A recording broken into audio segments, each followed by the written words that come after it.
and former Prime Minister and the senior leader of Nepal Communist Party, Right Honorable Prime Minister, other distinguished leaders, comrades, friends and friends from media, ladies and gentlemen, good morning and namaskar to everybody. I, on behalf of myself and our party, would like to extend my hearty welcome to all national and especially international participants on this August International Seminar on Marxism and Socialism, organized to commemorate bicentenary of Karl Marx. It was Marx who, in association with Engels, wrote Communist Manifesto, where he depicted that history of entire human civilization is the class struggle between the oppressor and the oppressed, with manifold gradation of social ranks. He also described that the modern society is made up of bourgeoisie and the proletariat. He developed dialectical materialism, which explained that everything in the universe is natural, which follows the laws of nature, and therefore there is no existence of supernatural. Besides, everything in the universe is material, where evolution is a continuous process. Beyond this, all is only one man-made concept which nowhere exists in the nature. These are the things which brought about a drastic shift in the human being to understand the reality of supernatural forces and the reason of their suffering, which had been prevailing in the society for ages.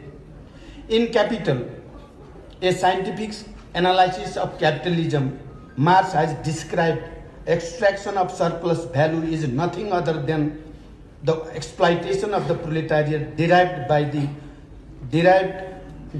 capitalist as direct profit. He also pleaded for the values of labor, which brought awareness among the proletariat to fight against exploitation. The major idea of class struggle described by Marx states that the society shall compulsorily be in the antagonism as long as it is based on classes.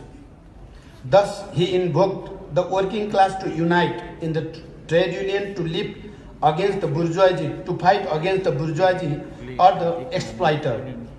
In this connection, he said, let the ruling class tremble at a communist revolution. The proletarians have nothing to lose but their chains. They have a war to win. Working men of all countries unite. Struggling throughout, human beings have reached the present stage of society. Thus, struggle against tyranny or obstacle of regressive forces in the rights of human. This opinion of him established the right of working class for revolution against the bourgeoisie. Marx, unlike utopian socialists, studied to understand and predict social, economic and material phenomena, examining their historical trends by way of scientific method to derive probable outcomes and possible future development, and thus propounded scientific socialism. Marx and Engels stress on the materialistic approach to understand the development of human history, and so the theory became the popular as historical materialism. Marx said that the struggle between have and have-nots continues until the globe will have classless society. Our condition create conflict, and this conflict lead to the development of human history. It was Marx who for the first time put forward the theory of dialectical and historical materialism, where he states that economic forces are the primary force which drive human being through history. It applies evolution of productive forces and class struggle to explain history. Marx has said that capitalism is only the passing phase in the development of society. Paris Commune is an episode of the socialist movement where the rule of working class people was established for the first time in the history of mankind. The victory of working class to rule the society awakened the proletariats of the world to understand that they can win over the capitalist tyrants and the exploiter. But absence of adept leadership, organizing capability, and continuation of conventional bureaucracy, the commune dilapidated within the 70 days, inventing discouragement creep among the downtrodden people. However, the struggle of the proletariat in many parts of the capitalist regime did not stop. The struggle arose with a new enthusiasm after about 56 years of the downfall of Paris Commune, that the Great October Revolution under the dynamic leadership of Lenin became successful to establish socialist regime in Russia. The October Revolution brought about inundation of revolution in many countries of the East Europe, where socialist form of government, that is the government of the proletariat, got established. This scenario could not limit within the boundary of physical map. The Great October Revolution of working class people across the world and the formation of communist parties existed steadily in all continents. The socialist countries have adopted individual model of socialism as their main political and economic structure on the basis of national characteristic. Socialist model of agrarian revolution was adopted in Cuba, Tanzania, and some socialist countries of Asia. The socialist model adopted by Chinese revolutionaries under the leadership and guidance of Comrade Mao was a model of agrarian revolution. Unlike the revolution in Russia, where industrial development had taken a pace and workers could be comparatively easily organized, China had no considerable number of factory workers to organize. Therefore, Comrade Mao accelerated guerrilla warfare to emancipate the shops and agricultural workers, which matched the peasant base of Chinese revolution. He created peasant-based People's Liberation Army, which under the leadership of CPC took power in the country. He launched political, social and economic reforms and included citizens in the state affairs, providing them respect and protection. The long and tough path traveled by socialism in China after Mao till date is a matter of comparative study to synthesize by the socialist and communist parties of the world. The model of socialism applied in People's Republic of China is the adaptation of socialism accompanied by Chinese characteristic, which relies on scientific socialism reflecting people's aspiration and fulfillment of development based on nation's necessity. The development of China to grow as a second largest economic power despite largest human population in the world is only because of the application of socialism coinciding to their national characteristic. This has taught the communist movement in all the countries not to follow socialism of other country as a studio, but to apply it in the basis of individual national realities or national characteristics. The development of socialism, as foreseen by Karl Marx, has become successful in some countries of Asia. Marxism, being science, cannot be a dogma. It demands development with new realities internationally and nationally. We have observed that imperialism and capitalism have grown very strong in the vital and crucial sector of military and economy. There has been a drastic reduction of number of countries with communist system. Communist parties all over the world should seriously analyze about the setback of the communist regimes. It is a matter of grave concern why in many countries the communist system, supposedly controlled by and dedicated to the works toward the liberation of poor and marginalized section of the society, has not been sustainable, has failed, and is not in position to meet the expectation of the people. In many cases, the system has collapsed and countries have come to the old exploitative mode. It has been a matter of debate where the scientific system of Marxism was run dogmatically by the rulers with the power, or whether the contemporary social and economic analysis at the time of Marx has become redundant to the new realities of 21st century.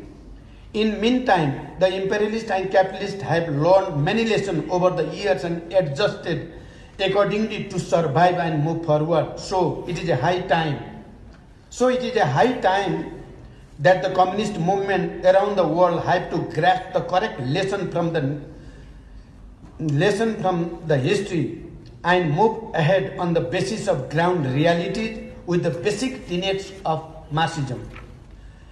Out of positive and negative learning and obvious weakness in the practice of socialism in 21st century, we have come to a conclusion that a thorough analysis on the original characteristic and ways of implementing it is a must to come up with a potential new model of socialism.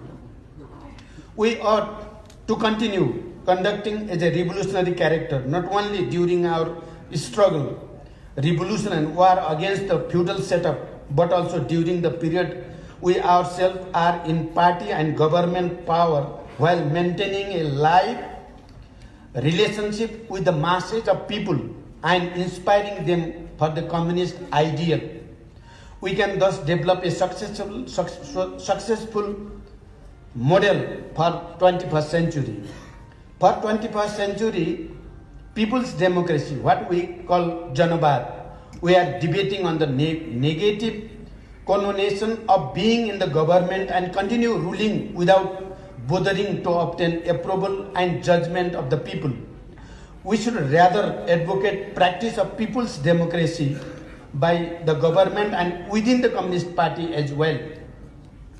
The more we practice and develop democracy by respecting the say and will of the people within the party and the government, or power by empowering the people to have their life control, interference and monitoring and supervision in the affairs of party and the government, the more we strengthen the people's democracy within the country. Thus, this we believe makes socialism more viable, vibrant, and explains the rationale of its necessity to practice it.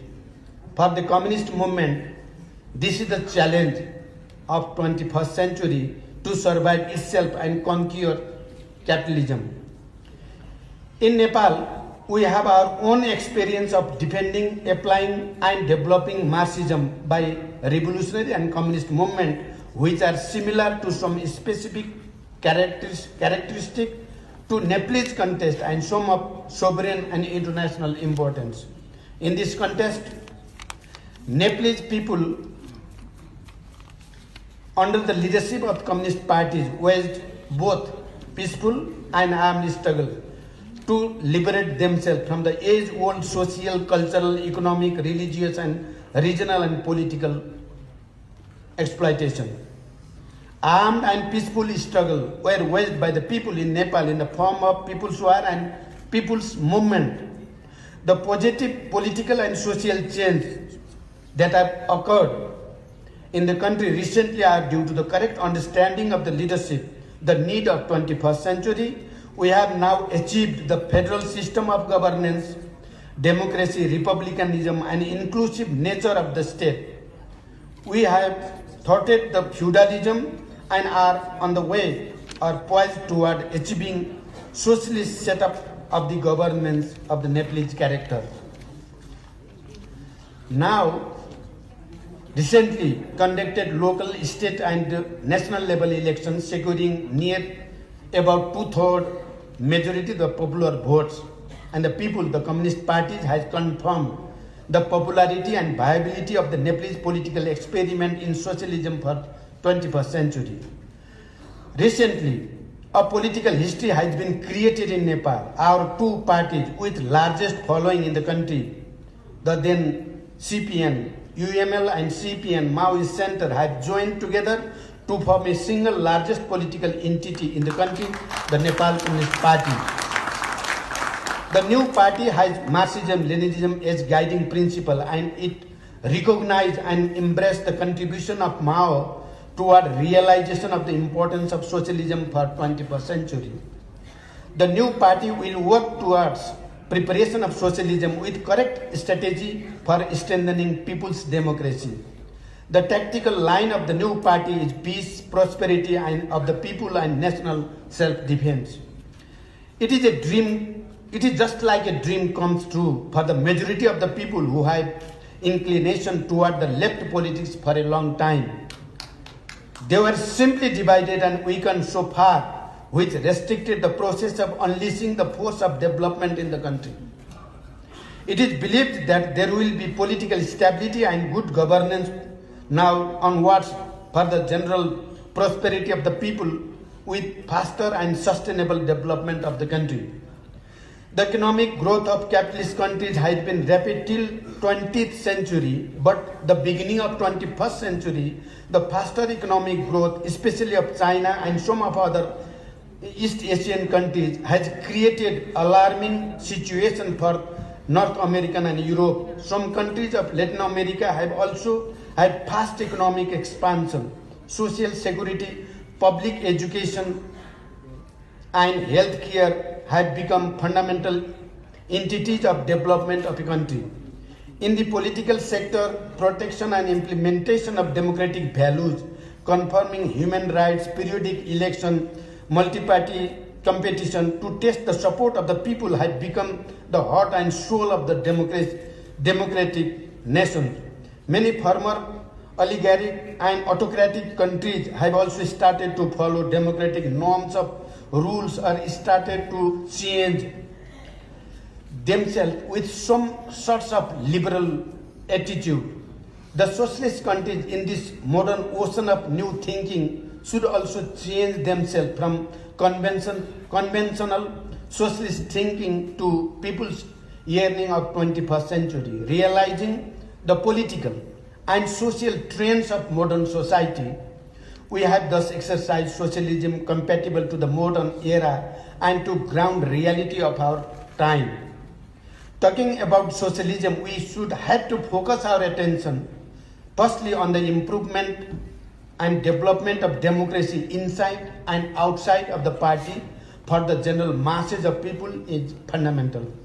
Secondly, since there is a tremendous change in human and infrastructure development in the modern history of mankind, the Marxists today have to analyze the political and economic development of 21st century and have to be able to develop the ideological and political line accordingly. The science and technology has reached to a newer height of its development, and everybody is qualitatively affected from such development as never before in the history of mankind. Especially the development of information technology has compressed the world as a small village with a rapid flow and extension of information. That has created the objective situation in favor of socialism. This development has created the objective situation in favor of socialism than before. We must have to be very prompt to grasp the opportunity to develop and nourish socialism both in ideological and practical terms. Lastly, it is contextual to mention that analysis of the positive and negative lesson of the history to synthesize the new model of socialism is the historical responsibility of Marxists all over the world. And I think that this gathering will take a new initiative in that direction because there are opportunities and there are challenges.